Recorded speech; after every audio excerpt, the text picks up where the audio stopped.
आम सवाल सा आता है, वो उन्होंने पूछा है कि मरने के बाद इंसान कहाँ जाता है और वहाँ अपनों से वो मिल पाएगा या नहीं मिल पाएगा, ये पूछना चाहते हैं। नवेद हसन साहब हैं दुबई से। मरने के बाद जो कुछ हमें मालूमात है वो ये है कि इंसानों के 3 गिरोह हो जाते हैं। एक वो लोग हैं कि जिन्होंने अल्लाह ताला के मुकाबले में यहाँ सरकशी इख्तियार कर ली, उनका रवैया तकब्बुर का था, हक उनके सामने आया, उन्होंने साफ इनकार कर दिया, जानने के बावजूद मानने के लिए तैयार नहीं हुए, दुश्मनी पर उतर आए, जिसकी मिसाल फिरौन है।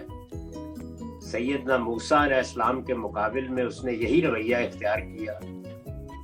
इसी की मिसाल अबू जहल है। मोहम्मदुर रसूलुल्लाह के मुकाबले में उसने यही रवैया इख्तियार किया। तो इस तरह के लोगों के लिए दुनिया से अजाब शुरू हो जाता है, मरने के बाद भी उनका ठिकाना उनको दिखाया जाता रहता है और फिर क़यामत में वो आखिरी अंजाम को पहुंच जाए। दूसरे वो लोग हैं कि जिन्होंने सच्चाई को जाना, उसके इश्क में अपनी जिंदगी लगा दी, सबसे पहले आगे बढ़कर हर सदाकत को कबूल किया। उनके बारे में ये बताया गया है कि वो जैसे ही दुनिया से रुखसत होते हैं तो अगरचे उनको भी सुला दिया जाता है, लेकिन इस दौरान में उनके ऊपर अल्लाह की रहमतें होती हैं।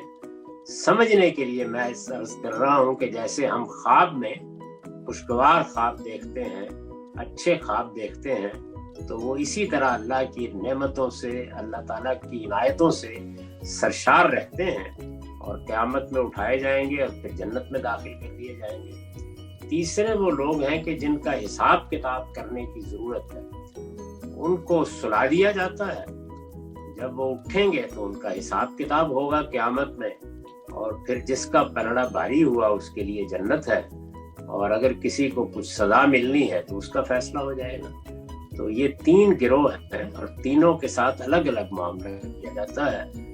ये बात कुरान मजीद से भी मालूम हो जाती है और हदीसों में भी बड़ी तफसील से ये सब बातें बयान हो गई हैं। मैंने हाल ही में उन हदीसों पर अपना काम मुकम्मल किया है।